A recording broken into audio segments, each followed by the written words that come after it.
My name is Adrian Nantchev, and this channel is all about helping you become a remarkable entrepreneur.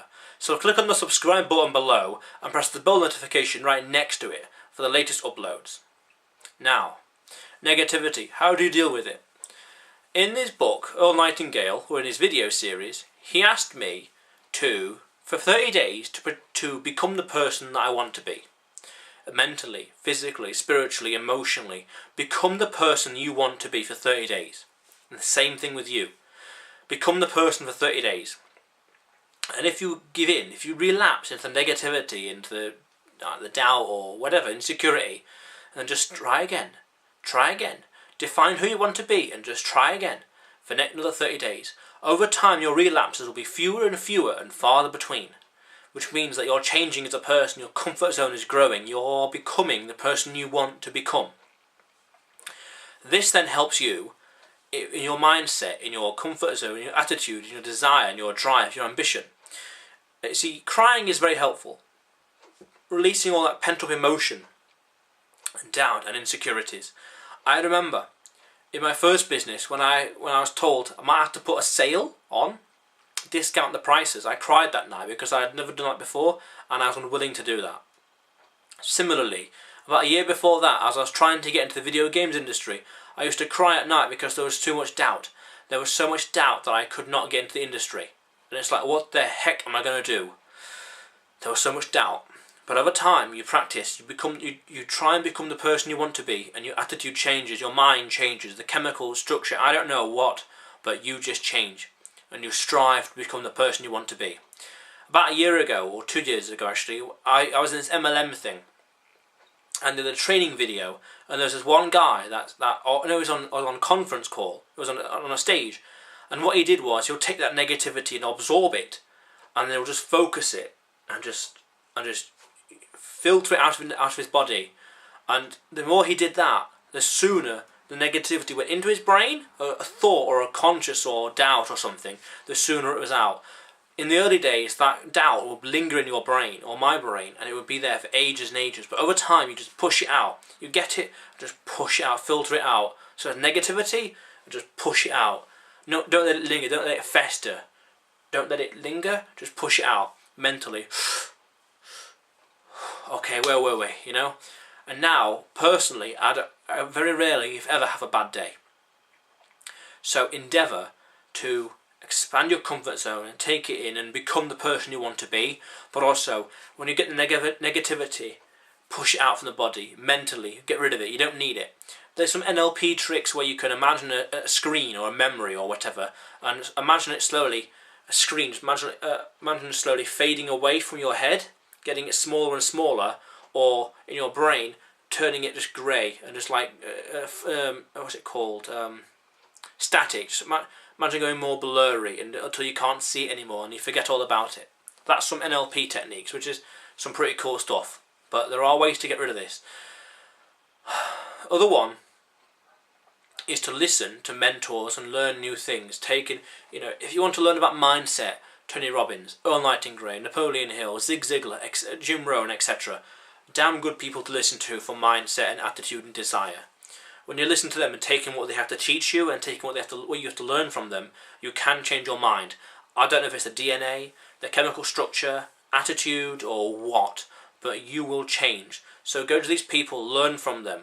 Learn from them. You can change your life a lot. Understand also that an unbalanced mind is not good for business or ventures. So it's in your, even if your negativity is small and festering or even whatever, it's always worth getting rid of it, because the more you can get rid of it, the more proficient you can be. You know that quote about we only use 10% of our brain?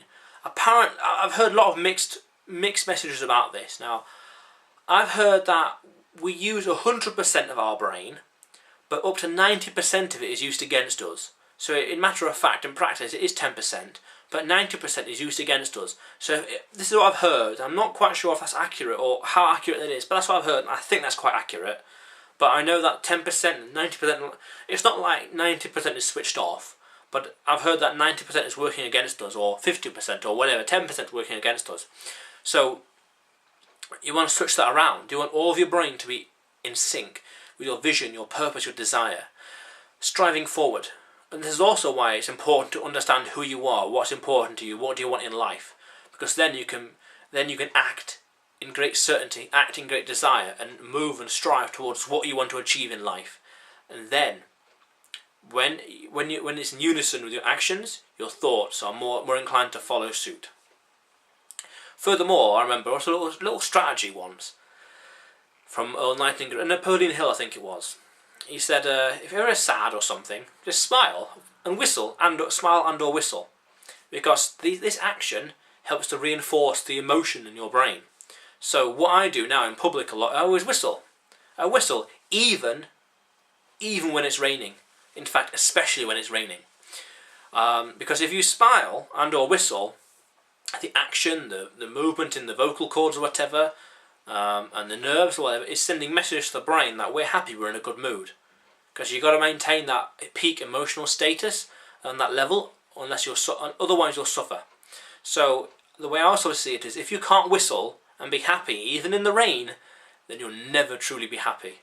So that's why even during the rain, I whistle, and the rain's not going to stop me, just in the rain. And it's people looking at me, no doubt, and thinking, what a lunatic. But it's like, well, at least I'm a happy, successful lunatic, doing my own thing by my own standard, not by someone else's standard. So I can be as cheesy and weird as much as I want, but it's for a damn good cause. So smile, be happy.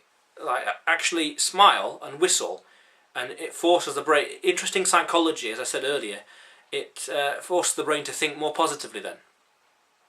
So those are some strategies that I would use. So my question, and I have used as well, so my question to you for the day is, how else are you challenging the negativity? How else are you turning it around? How else are you changing your mental fortitude and status? How else? I've demonstrated some ways, smiling in the rain. But what are you doing? What are you doing to change what are you doing to tackle the negativity? Interesting question. Comment below. But also remember that this channel is all about helping you become a remarkable entrepreneur. So click on the subscribe button below and press the bell notification right next to it for the latest uploads. And so you can go out there today and do something remarkable. But in the meantime, however, click on the subscribe button and press the bell notification next to it. Click subscribe, yeah. And go out there today and do something remarkable. How cool is that?